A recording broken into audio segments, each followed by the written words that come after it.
Hi. ലോകപ്രശസ്തനായിട്ടുള്ള James clear എഴുതിയ atomic habits എന്ന ബുക്കിലെ വിഷയങ്ങളാണ് നമ്മൾ ഈ ഒരു വീഡിയോകളിലുടനീളം ചർച്ച ചെയ്തുകൊണ്ടിരിക്കുന്നത്. ഇത് സ്മൈൽ എന്ന ട്രസ്റ്റിന്റെ, കോട്ടയം കേന്ദ്രമായി പ്രവർത്തിക്കുന്ന Sreenarayana mission in life excellence എന്ന ട്രസ്റ്റിന്റെ എല്ലാ ഞായറാഴ്ചകളിലും വെളുപ്പിന് 4:45 മുതൽ 6 മണി വരെ ഞാൻ തന്നെ എടുക്കുന്ന ക്ലാസ്സുകളുടെ വീഡിയോ രൂപമാണ് ഈ യൂട്യൂബ് വഴി നമ്മൾ സംപ്രേഷണം ചെയ്യുന്നത്. അപ്പം ആ ക്ലാസ്സിലൊക്കെ നേരിട്ട് സംബന്ധിക്കണമെന്നുള്ളവർക്ക് വേണമെങ്കിൽ ഗൂഗിൾ മീറ്റിന്റെ ലിങ്ക് ഞാൻ ഡിസ്ക്രിപ്ഷനിൽ കൊടുത്തിട്ടുണ്ട്. ഞായറാഴ്ചകളിൽ വേണമെങ്കിൽ നേരിട്ട് ക്ലാസ്സുകളിൽ പങ്കെടുക്കാം. സംശയങ്ങളൊക്കെ ചിലപ്പോൾ എന്നെ ഫോണിലൊക്കെ വിളിച്ച് ചോദിക്കുന്ന ആളുകളുണ്ട്. വേണമെങ്കിൽ ഈ ക്ലാസ്സിൽ ലൈവായിട്ട് തന്നെ നിങ്ങൾക്ക് സംശയങ്ങൾ ചോദിക്കാനുള്ള അവസരം കൂടി അതിൽ ഉണ്ടായിരിക്കുന്നതാണ് എന്ന് അറിയിക്കുന്നു. പിന്നെ അതുകൂടാതെ നമ്മുടെ ഈ വീഡിയോ എല്ലാം തന്നെ ഒരു 1 അവർ, 1 മണിക്കൂർ അല്ലെങ്കിൽ ഏകദേശം 45 മിനിറ്റ് മുതൽ 1 മണിക്കൂർ വരെയൊക്കെ ദൈർഘ്യമുള്ളതാണ്. അപ്പൊ ചില സുഹൃത്തുക്കളൊക്കെ എന്നെ വിളിച്ചറിയിച്ചു, ഈ 1 അവറൊക്കെ ഇരുന്ന് വീഡിയോ കാണുക എന്ന് പറഞ്ഞാൽ ഇന്നത്തെ കാലത്ത് അത് ഇത്തിരി ബുദ്ധിമുട്ടുള്ള കാര്യമാണ്. അതുകൊണ്ട് ഈ വീഡിയോകൾ ഒരു 3 പീസുകളായിട്ടാണ് ഇടുക. ഏകദേശം ഒരു 15 മുതൽ 20 വരെ മിനിറ്റ് ദൈർഘ്യമുള്ള വീഡിയോകളായിട്ട് കട്ട് ചെയ്തിട്ടാണ് ഇനി മുതൽ അങ്ങോട്ട് ഈ 9-ാം അധ്യായം തൊട്ടങ്ങോട്ട് ഇടുക. അപ്പോൾ 1 by 1 ആയിട്ട് കൃത്യമായിട്ട് തന്നെ ഈ വീഡിയോകളൊക്കെ നിങ്ങൾ കാണാൻ ശ്രമിക്കുക. എങ്കിലാണ് ഇതിന്റെ യഥാർത്ഥമായിട്ടുള്ള കാര്യങ്ങൾ പിടികിട്ടുകയുള്ളൂ. അപ്പൊ ഈ വീഡിയോ കാണുന്ന ആളുകളുടെ ശ്രദ്ധയ്ക്കായിട്ട് പറയുന്നു, നിങ്ങൾ ഈ ചാനൽ സബ്സ്ക്രൈബ് ചെയ്തിട്ടില്ലെങ്കിൽ ഒന്ന് സബ്സ്ക്രൈബ് ചെയ്യുക. വീഡിയോ ഇഷ്ടപ്പെട്ടാൽ ലൈക്ക് ചെയ്യുകയും കമന്റ് ചെയ്യുകയും ചെയ്യുക. നിങ്ങളുടെ സുഹൃത്തുക്കൾക്ക് പ്രയോജനത്തിലേക്കായി അവർക്കും കൂടി ഷെയർ ചെയ്ത് കൊടുക്കണമെന്നും കൂടി അഭ്യർത്ഥിച്ചുകൊണ്ട് നമ്മുടെ വീഡിയോ സ്റ്റാർട്ട് ചെയ്യാം.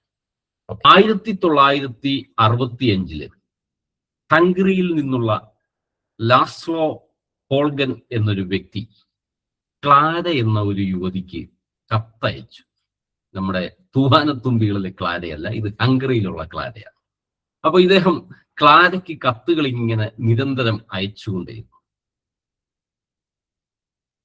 അപ്പോൾ ഈ കത്തയക്കാനായിട്ടുള്ള കാര്യം എന്തെന്ന് വെച്ചാല്, ഈ ലാസ്ലോ പോർഗൻ എന്ന വ്യക്തിക്ക് ഒരു പ്രത്യേകതയുണ്ട്. അദ്ദേഹം കഠിനാധ്വാനത്തില് വിശ്വസിച്ചിരുന്ന ഒരു വ്യക്തിയായിരുന്നു.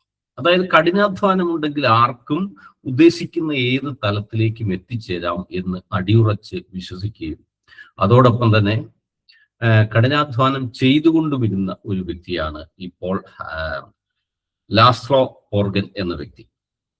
അപ്പോ ഇദ്ദേഹം ഈ ക്ലാര എന്ന യുവതിക്ക് കത്തയക്കുവാനുണ്ടായ കാരണം, നിരന്തരം കത്തുകൾ അയക്കുക, ഇപ്പൊ പറഞ്ഞ അറഞ്ചം പുറഞ്ചം കത്തുകൾ അയച്ചുകൊണ്ടിരിക്കുന്നതിന്റെ കാര്യം എന്തെന്ന് വെച്ചാൽ, ഈ ക്ലാരയ്ക്കും ഏതാണ്ട് ഇതിനോട് സമാനമായിട്ടുള്ള സ്വഭാവമുണ്ട്. എന്നാൽ ഈ ലാസ്ലോയുടെ ഒപ്പം കഠിനാധ്വാനി അല്ലെങ്കിൽ പോലും ക്ലാരയും ഈ ഒരു തത്വത്തിൽ അടിയുറച്ച് വിശ്വസിച്ചു. വ്യക്തമായിട്ടും ചിട്ടയായിട്ടുമുള്ള കഠിനാധ്വാനവും മറ്റു കാര്യങ്ങളും ഉണ്ടെങ്കിൽ ആർക്കും താൻ ഉദ്ദേശിക്കുന്ന തലത്തിലേക്ക്, വിജയത്തിലേക്ക് എത്താൻ കഴിയുമെന്ന് ക്ലാരയും അടിയുറച്ച് വിശ്വസിച്ചിരുന്ന ഒരു സ്ത്രീയായിരുന്നു. അവരാണെങ്കിൽ ഒരു അധ്യാപികയായിരുന്നു, ഹംഗറിയിലെ ഒരു അധ്യാപിക കൂടിയായിരുന്നു. അപ്പോ ലാസ്ലോ പോർഗൻ കത്തയക്കാനുണ്ടായ കാരണം, തനിക്ക് ഉണ്ടാകുന്ന തൻ്റെ മക്കളെ കഠിനാധ്വാനത്തിലൂടെ അല്ലെങ്കിൽ ലോകമറിയുന്ന തലങ്ങളിലേക്ക് എത്തിക്കണം തന്നെ പോലെ തന്നെ എന്ന് വിശ്വസിച്ചിരുന്ന ഒരു വ്യക്തിയായിരുന്നു ഈ പോൾഗർ എന്ന് പറയുന്ന വ്യക്തി. അപ്പോൾ ഇതിനോട് സമാന സ്വഭാവമുള്ള ക്ലാരയോട് വിവാഹ അഭ്യർത്ഥന നടത്തി. അതിന്റെ കാര്യം ഇതാണ്, നമ്മൾ രണ്ടും സമാന ചിന്താഗതി ഉള്ളവരാണ്. അപ്പൊ നമുക്കുണ്ടാകുന്ന മക്കളെ നമുക്ക് ഉദ്ദേശിക്കുന്ന തലത്തിൽ അല്ലെങ്കിൽ ലോകമറിയുന്ന വ്യക്തിത്വങ്ങളായിട്ട് മാറ്റിയെടുക്കുവാൻ കഴിയും. അതുകൊണ്ട് എനിക്ക് എന്റെ സമാന സ്വഭാവത്തിലുള്ള ഒരു ഭാര്യയെ ആവശ്യമുണ്ട്. അതുകൊണ്ട് ഇവർക്ക് വിവാഹ അഭ്യർത്ഥന നടത്തിക്കൊണ്ടാണ് കത്തുകൾ അയച്ചത്. പിന്നീട് ഇവര് വിവാഹം കഴിച്ചവർക്ക് 3 കുട്ടികൾ, 3 പെൺമക്കൾ ഉണ്ടാവുകയും ചെയ്തു. അപ്പോൾ ഈ കുട്ടികളില് പോൾഗർ തന്റെ പരീക്ഷണം നടത്തുവാനായിട്ട് ആരംഭിച്ചു. അതായത് കുട്ടികളെ കഠിനാധ്വാനത്തിലൂടെ അവരുടെ ലോകമറിയുന്ന തലത്തിലേക്ക് ഉയർത്തുവാനായിട്ടുള്ള ശ്രമം ആരംഭിച്ചു. ഇതിന് പിന്തുണയായി ക്ലാര എന്ന ഭാര്യയും ഉണ്ടായിരുന്നു. അപ്പോ ഈ ലാസ്ലോ പോർഗൻ ഉദ്ദേശിച്ചത് ഇവരെ ചെസ് കളി പഠിപ്പിച്ചുകൊണ്ട് ഇവരുടെ വിജയത്തിലേക്ക് എത്തിക്കുക എന്നുള്ളതായിരുന്നു. അപ്പോൾ ഇതിനുവേണ്ടി ഇദ്ദേഹം ചെയ്ത കാര്യം എന്താന്ന് വെച്ചാൽ, വീടിന്റെ ഉള്ളിൽ നിറയെ ചെസ്സിലെ ഗ്രാൻഡ് മാസ്റ്റേഴ്സിന്റെ ചിത്രങ്ങൾ കൊണ്ട് അലങ്കരിക്കുക, ചെസ്സുമായി ബന്ധപ്പെട്ടിട്ടുള്ള പുസ്തകങ്ങൾ കൊണ്ട് വീട് നിറയ്ക്കുക, വീട്ടിലെ ഓരോ മുറിയിലും ഓരോ ചെസ് ബോർഡും അതിനാവശ്യമുള്ള കരുക്കളും സൂക്ഷിച്ചു വെക്കുക. ഇങ്ങനെ തുടങ്ങിയ ചെസ്സുമായി ബന്ധപ്പെട്ടിട്ടുള്ള കാര്യങ്ങളെല്ലാം തന്നെ ഈ വീട്ടില് ഒരുക്കി വെക്കാൻ തുടങ്ങി. അപ്പോ വളരെ ചെറുപ്പത്തിലെ തന്നെ ഈ കുട്ടികൾ ചെസ് കളി പഠിച്ചു. അച്ഛൻ പഠിപ്പിച്ചു കൊടുത്തു. കുട്ടികളായിരുന്നപ്പോൾ തന്നെ ചെസ് കളി പഠിക്കുകയും വളരെ ചെറുപ്പത്തിലെ തന്നെ ഇവരുടെ എതിരാളികളെയൊക്കെ തോൽപ്പിക്കുന്ന തലത്തിലേക്ക് ഈ കുട്ടികൾ വളർന്നു. 4ാം ക്ലാസ്സിൽ എത്തിയപ്പോൾ തന്നെ എതിരാളികളെയൊക്കെ തോൽപ്പിക്കുന്ന തലത്തിലേക്ക് എത്തി. ഇങ്ങനെ ഓരോരോ കുട്ടികളും 3 കുട്ടികളും വളരെ മികച്ച കളിക്കാരായി ജീവിതം തുടങ്ങുകയൊക്കെ ചെയ്തു. അപ്പോ വീട് നിറയെ ചെസ്സിന്റെ പുസ്തകങ്ങൾ വെച്ചു, കളിക്കാരുടെ ചിത്രങ്ങൾ ഉണ്ടായിരുന്നു. കുട്ടികൾക്ക് സ്ഥിരമായിട്ട് ഈ കുട്ടികൾ പരസ്പരം മത്സരിച്ച് കളിക്കുകയായി. ഒരു മത്സര സ്വഭാവത്തോടു കൂടി കുട്ടികൾ ചെസ് കളിക്കുകയും ഒക്കെ ചെയ്തു. അപ്പോ 3 പെൺമക്കളായിരുന്നു ഈ ദമ്പതികൾക്കുണ്ടായത്.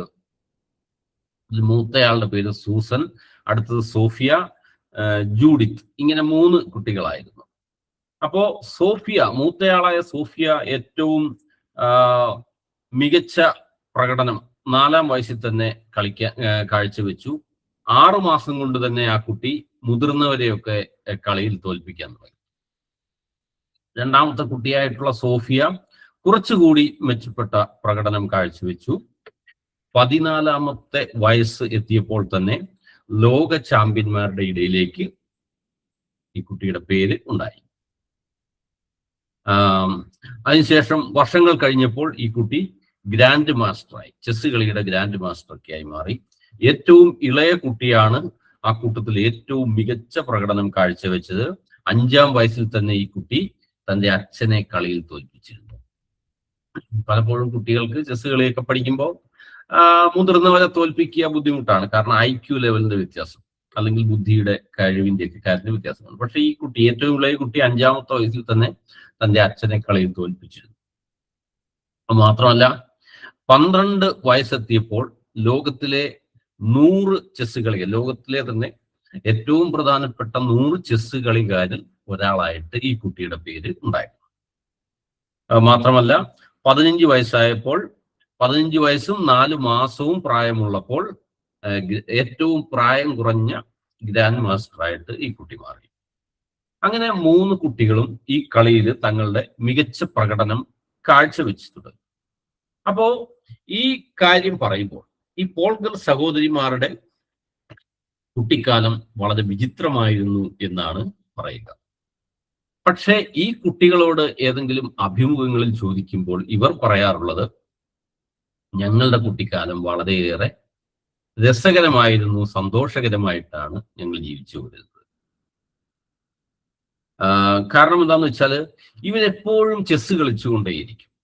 വീട്ടിലിരിക്കുമ്പോൾ ചെസ് കളി, വെറുതെ ഇരിക്കുമ്പോൾ ചെസ് കളി, അങ്ങനെ വീട്ടിലുള്ളവരെല്ലാം കളിക്കാരായതുകൊണ്ട് അവർക്ക് പ്രത്യേകിച്ച് പുറത്തുനിന്ന് ഒപ്പം കളിക്കാൻ ആളെ തിരയേണ്ടി വന്നില്ല. മൊത്തം 5 പേരുണ്ട്. ഇവർ തമ്മിൽ അങ്ങോട്ടും ഇങ്ങോട്ടും ഒക്കെ മത്സര ബുദ്ധിയോടുകൂടി കളിച്ചുകൊണ്ടിരുന്നു. രാത്രിയായാലും ഇളയ കുട്ടി കളി നിർത്താതെ ഇരിക്കുന്നു. മറ്റുള്ളവർ ഉറങ്ങിക്കഴിഞ്ഞപ്പോൾ ഇടയ്ക്ക് ഈ പോർഗൻ എഴുന്നേറ്റ് നോക്കുമ്പോൾ കുളിമുറിയിൽ ഇരുന്നുകൊണ്ട് തനിയെ ചെസ് കളിക്കും ഇളയ കുട്ടി. അപ്പോ ആ കുട്ടിയോട് പിതാവ് പറയുകയുണ്ടായി,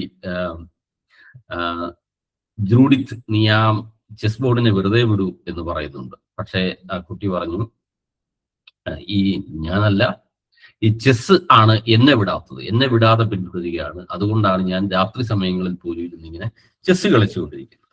അപ്പോ എല്ലാത്തിനും മീതെ ഈ ചെസ് കളിക്ക് പ്രാധാന്യം നൽകിയ ഒരു സംസ്കാരത്തിലാണ് ഈ കുട്ടികൾ, ഈ പോർഗൻ സഹോദരിമാർ വളർന്നു വന്നത്. അപ്പോ എല്ലാവരും ഇതിന്റെ പേരിൽ അവരെ പ്രശംസിക്കാൻ തുടങ്ങി, ഇവരെ മികച്ച വ്യക്തിത്വങ്ങളായിട്ട് കാണുവാൻ തുടങ്ങി. ലോകത്തിലെ തന്നെ ഇവര് ആദരിക്കപ്പെട്ട വ്യക്തികളായി ഈ കുട്ടി ചെറുപ്രായത്തിലെ ഇവരൊക്കെ മാറി തുടങ്ങി. അപ്പോ സാമൂഹിക നിയമങ്ങളുടെ ഒരു ആകർഷണം പലപ്പോഴും നമ്മുടെയൊക്കെ വ്യക്തിത്വങ്ങളിൽ ഉണ്ട് എന്നാണ് ഇതിലൂടെ പറഞ്ഞു വരുന്നത്. പലപ്പോഴും നമ്മൾ ശ്രദ്ധിച്ചിട്ടുണ്ടെങ്കിൽ അറിയാം, നമ്മളെല്ലാവരും ഒരു സംഘം ചേരുവാൻ ഇഷ്ടപ്പെടുന്നവരാണ്. മനുഷ്യൻ പൊതുവെ സംഘജീവികളാണെന്നാണ് പറയുക. പുരാതന കാലം തൊട്ടേ എടുത്തു നോക്കിയാൽ ഇവിടെയെല്ലാം സംഘടിതമായിട്ട് ജീവിക്കുന്നത് ഒരു മനുഷ്യന്റെ സ്വഭാവമാണ് എന്നുള്ളത്. ഒരു കൂട്ടുകൂടി അല്ലെങ്കിൽ ഒരു പ്രത്യേക ഗണത്തിൽപ്പെടുത്തി, അത് സമുദായങ്ങൾ, മതങ്ങൾ, ഗോത്രങ്ങളായിരുന്നു പഴയ കാലം. ഇങ്ങനെ പല രീതിയിലും കൂട്ടുചേർന്ന് ജീവിക്കുക ഇല്ലെങ്കിൽ ഏതെങ്കിലും രാഷ്ട്രീയ പാർട്ടികളിൽ സംഘമായിട്ട് ചേരുകയോ മതവിഭാഗങ്ങളോ ജാതി വിഭാഗങ്ങളോ ഒക്കെ ആയിട്ട് ഇങ്ങനെ സംഘടിതമായിട്ട് ജീവിക്കുക എന്നുള്ളതെല്ലാം തന്നെ ഒരു മനുഷ്യന്റെ സ്വഭാവമാണ്, പൊതു സ്വഭാവമാണ്. അപ്പോ കൂട്ടത്തിൽ ചേരാനും മറ്റുള്ളവരുമായിട്ട് ബന്ധം സ്ഥാപിക്കാനും സഹപ്രവർത്തകരുടെ ബഹുമാനവും അംഗീകാരവും നേടാനും ആർക്ക് നമ്മുടെ മനുഷ്യന് പണ്ടേ ഇഷ്ടമുള്ള ഒരു സംഗതിയാണ്. അപ്പോ പരിണാമ ചരിത്രത്തിൽ, മനുഷ്യന്റെ പരിണാമ ചരിത്രത്തിലുടനീളം പൂർവികരൊക്കെ തന്നെയും സംഘങ്ങളായിട്ടാണ് ജീവിച്ചത്. അന്നൊക്കെ ഇങ്ങനെ ഗോത്രങ്ങളോ മറ്റേതെങ്കിലും ഒക്കെ സംഘങ്ങളായിട്ട് ജീവിച്ചുകൊണ്ടിരിക്കുമ്പോൾ ആദിമ മനുഷ്യൻ ഏതെങ്കിലും ഒരു ഗോത്രത്തിൽ നിന്നോ കൂട്ടത്തിൽ നിന്നോ കൂട്ടം തെറ്റിപ്പോയാൽ അത് വധശിക്ഷയേക്കാൾ വലിയ കാര്യമായിട്ടാണ് കൂട്ടത്തിൽ നിന്ന് പുറത്താക്കുക എന്നുള്ളൊരു സംഗതിയായിട്ടൊക്കെ ഗണിച്ചു വന്നുകൊണ്ടിരുന്നത്. അപ്പോ ഇവിടെ പറയുന്ന ഒരു കാര്യം, ഈ ചെന്നായ കൂട്ടങ്ങൾ, ഒറ്റയാനായിട്ടുള്ള ചെന്നായ മരിച്ചു വീഴും, പക്ഷേ സംഘം ചേർന്ന് നടക്കുന്ന ചെന്നായ ജീവിക്കും എന്നുള്ളതാണ്, അല്ലെ? ഒറ്റപ്പെട്ട ചെന്നായ അല്ലെങ്കിൽ ഒറ്റയാനായ ചെന്നായ മരിക്കുന്നു, ചെന്നായ കൂട്ടം നിലനിൽക്കുന്നു എന്നുള്ളതാണ്. അപ്പോ മറ്റുള്ളവരോട് ചേർന്ന് പ്രവർത്തിക്കുന്ന ആളുകൾ പൊതുവെ സുരക്ഷിതരും അതുപോലെ ഇണചേരുവാനുള്ള അവസരങ്ങളും ജീവിക്കാൻ ആവശ്യമായ വസ്തുക്കളും കണ്ടെത്തി ജീവിക്കാൻ കുറച്ചുകൂടി ഒറ്റപ്പെട്ടവനേക്കാൾ മികച്ച രീതിയിൽ സാധിക്കുന്നവരാണ്. സംഘടിതമായിട്ട് ജീവിക്കുന്നവർക്ക് അങ്ങനെ ഒരു പ്രിവിലേജ് ഉണ്ട്. പലപ്പോഴും നമ്മൾ ശ്രദ്ധിച്ചിട്ടുണ്ട്, ഏതെങ്കിലുമൊക്കെ നല്ല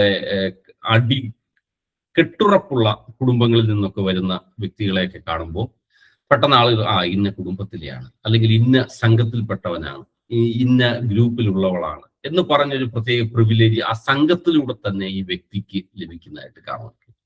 അപ്പോൾ സംഘത്തിൽ ചേരുന്നത് കൊണ്ടൊരു ഗുണം എന്താന്ന് വെച്ചാല്, മറ്റുള്ളവരോട് നമ്മൾ ചേർന്ന് പ്രവർത്തിക്കുമ്പോൾ സുരക്ഷിതത്വം കുറച്ചുകൂടി നമുക്ക് വർദ്ധിക്കുന്നു. നമുക്ക് സഹായങ്ങൾ അല്ലെങ്കിൽ വസ്തുതകളൊക്കെ ലഭിക്കുവാനായിട്ടുള്ള അവസരങ്ങൾ ഈ സംഘത്തിൽ നിന്ന് കൂടുതലായിട്ട് ലഭിക്കുന്നു. ഇണചേരുവാനുള്ള അവസരങ്ങൾ ജീവിക്കാനുള്ള വസ്തുക്കൾ നമുക്ക് വളരെ വേഗത്തിൽ ലഭിക്കാനുള്ള സാധ്യതകൾ ഉണ്ടാകും. അപ്പോ മനുഷ്യവംശത്തിന്റെ നീണ്ട ചരിത്രത്തിൽ ഒരുമിച്ച് പ്രവർത്തിക്കാനും സ്വന്തം അറിവ് മെച്ചപ്പെടുത്താനും കഴിവുള്ളവരാണ് എന്നും നിലനിന്നിട്ടുള്ളത്. ഇത് ചാൾസ് ഡാർവിൻ പറഞ്ഞതാണ്.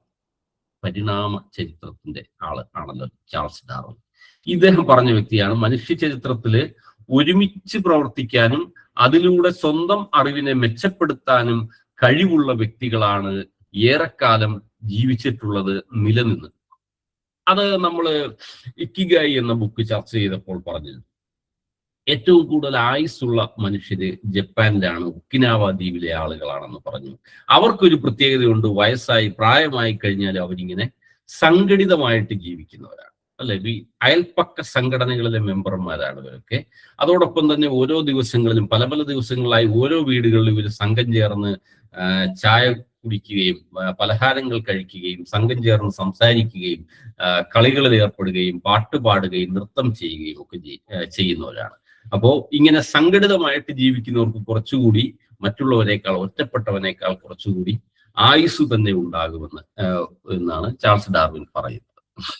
അപ്പോ നമ്മുടെ ഏറ്റവും ആഴമേറിയ മാനസിക വികാരം എന്താണെന്ന് ചോദിച്ചാൽ കൂട്ടുചേരുക എന്നുള്ളതാണെന്ന് പറയാൻ കഴിയും. കൂട്ടുചേർന്ന് ജീവിക്കുക, സംഘടിതമായിട്ട് ജീവിക്കുക എന്നുള്ളതാണ് ഏറ്റവും ആഴമേറിയ ഒരു മാനസിക വികാരം എന്ന് പറയും. കൂട്ടിന് വളരെയധികം പ്രത്യേകതയുണ്ട്.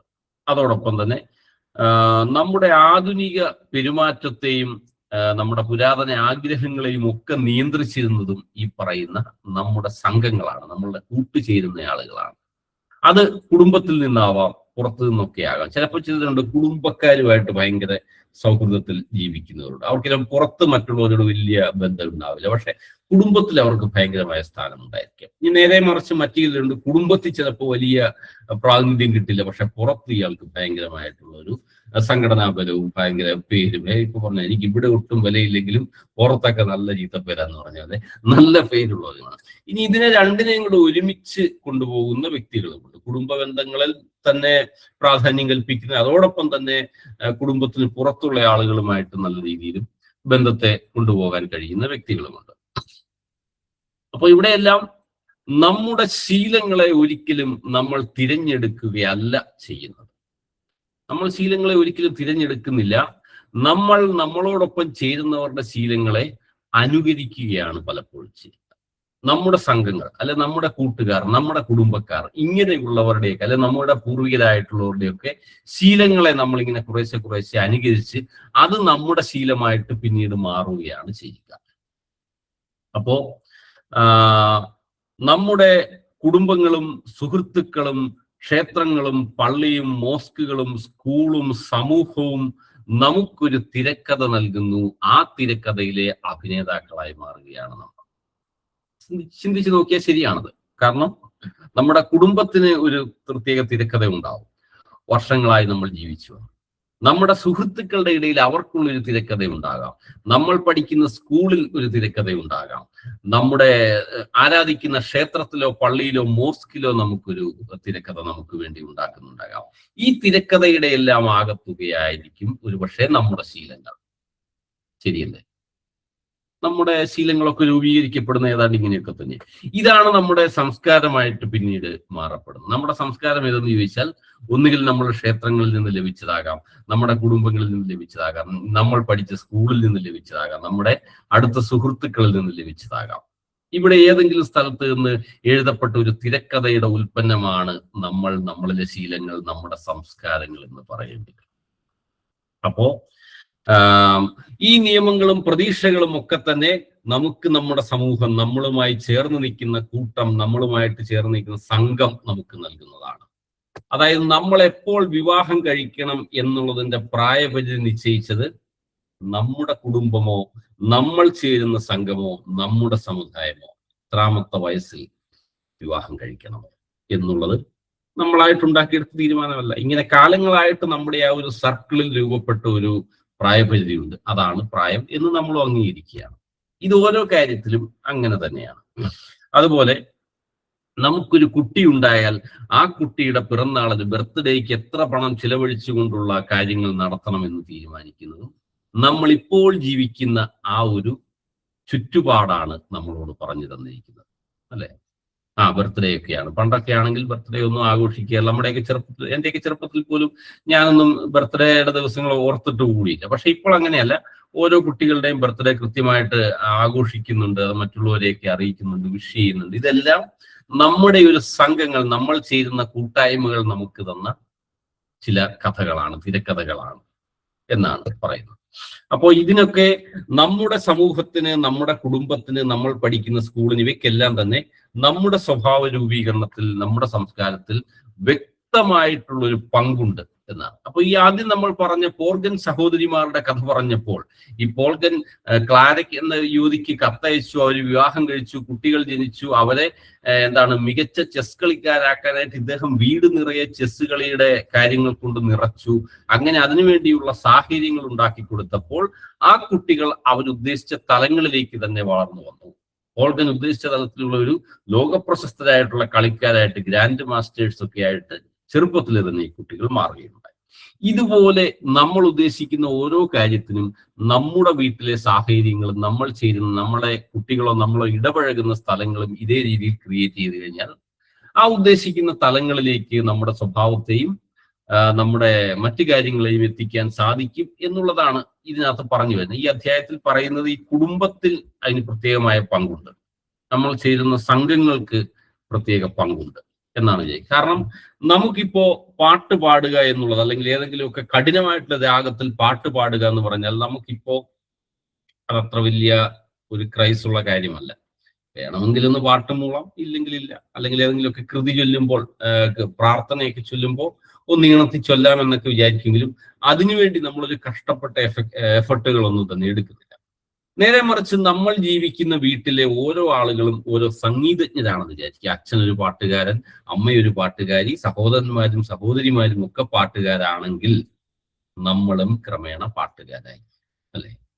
കാരണം അതിനുവേണ്ടി കുറച്ചുകൂടി ഗൗരവത്തോടു കൂടി കാണുവാൻ തുടങ്ങും. കാരണം നമ്മൾ ചിലപ്പോൾ പാട്ടുകാരനായ അച്ഛന്റെ മകനോ മകളോ ആണെങ്കിൽ അച്ഛൻ നിരന്തരം കച്ചേരി നടത്തുന്ന സ്ഥലങ്ങളിലൊക്കെ നമ്മൾ പോകാറുണ്ട്, അല്ലെങ്കിൽ ഗാനമേള നടത്തുന്ന സ്ഥലങ്ങളിലൊക്കെ നമ്മൾ പോയി ക്രമേണ ഇതുമായിട്ട് നമുക്ക് വളരെ പെട്ടെന്ന് തന്നെ സിങ്ക് ആവാനും ഇതിലൂടെ നമ്മളും ഒരു പാട്ടുകാരൻ എന്ന ലേബലിലേക്ക് അല്ലെങ്കിൽ പാട്ടുകാരി എന്ന ലേബലിലേക്ക് എത്തിച്ചേരുകയും ചെയ്യും. അപ്പോ നമ്മുടെ സംസ്കാരത്തിന്റെ നിയമങ്ങളൊന്നും ചിന്തിക്കുകയോ ചോദ്യം ചെയ്യുകയോ ഓർമ്മിക്കുകയോ പോലും ചെയ്യാതെയാണ് നമ്മൾ അതിനെ പിന്തുടരുക. പലപ്പോഴും നമ്മുടെ കുടുംബങ്ങളിൽ ഉണ്ടാകുന്ന കാര്യങ്ങൾ, സംസ്കാരങ്ങൾ, അല്ലെങ്കിൽ നമ്മുടെ സംഘടിതമായിട്ട് നമ്മൾ ചേരുന്ന ഗ്രൂപ്പുകളിൽ ഉണ്ടാകുന്ന ചില സംസ്കാരങ്ങൾ, ഇവയൊന്നും നമ്മൾ ചോദ്യം ചെയ്യുകയില്ല. നമ്മൾ അതിനെക്കുറിച്ച് ചിന്തിക്കുക പോലും ചെയ്യാതെ നമ്മൾ അതിനോട് ചേർന്ന് നമ്മളും അതിലൊരാളായി മാറും. ദുശീലങ്ങളുള്ള വ്യക്തികളെ നോക്കുക, അവരുടെ ഗ്രൂപ്പുകൾ പലപ്പോഴും ഇത്തരത്തിലുള്ള ആക്ടിവിറ്റികളുള്ള ഗ്രൂപ്പുകളായിരിക്കും. അപ്പൊ അതിന്റെ കൂടെ ഇത് ഇല്ലാത്ത ഒരു ആള് ചെന്ന് ചേർന്നാൽ പോലും ക്രമേണ അയാളും അതിന്റെ ആ ഒരു ശീലത്തിന്റെ ഉടമയായിട്ട് മാറും എന്നുള്ളതാണ്. സമൂഹത്തിലെ ആചാരങ്ങളും രീതികളും നമ്മളെ കൂട്ടിക്കൊണ്ടു പോവുകയാണ്. നമ്മളെ മുന്നോട്ട് നയിക്കുന്നത് ഈ സമൂഹത്തിൽ, നമ്മൾ ജീവിക്കുന്ന സമൂഹത്തിലെ ആചാരങ്ങളും രീതികളും ഒക്കെ തന്നെയാണ്. പലപ്പോഴും ഒരു കൂട്ടത്തിന്റെ ഒപ്പം പോവുക എന്ന് പറയുന്നത് ഒരു ഭാരമായിട്ടൊന്നും ആർക്കും തോന്നാറില്ല. നമുക്കൊരിക്കലും ഒരു ഗ്രൂപ്പിനോടൊപ്പം ചേർന്ന് പോകുന്ന ഭാരമായിട്ട് തോന്നാറില്ല. തോന്നുകയാണെങ്കിൽ നമ്മൾ അവിടെ വെച്ച് തന്നെ ആ ഗ്രൂപ്പിനായിട്ടുള്ള ബന്ധം വിച്ഛേദിക്കും, അല്ലെ? എന്നെങ്കിലും ഒരു ഗ്രൂപ്പുമായിട്ട് ചേർന്ന് പോകുന്നത് പലപ്പോഴും ഒരു നല്ല സുഖമുള്ള അനുഭവമാണ്, നമുക്ക് പലപ്പോഴും ഇഷ്ടപ്പെടുന്ന ഒരു അനുഭവമാണ്. കാരണം നമ്മളെ ജീവിക്കാൻ ഒരുപക്ഷെ പ്രേരിപ്പിക്കുന്നത് തന്നെ ചിലപ്പോൾ ഏതെങ്കിലുമൊക്കെ നമ്മളുടെ സംഘടിതമായിട്ടുള്ള ഒരു ഒത്തുചേരലൊക്കെ തന്നെയാവും നമുക്ക് മാനസികമായിട്ട് സന്തോഷങ്ങളൊക്കെ നൽകുന്നത്. അപ്പോ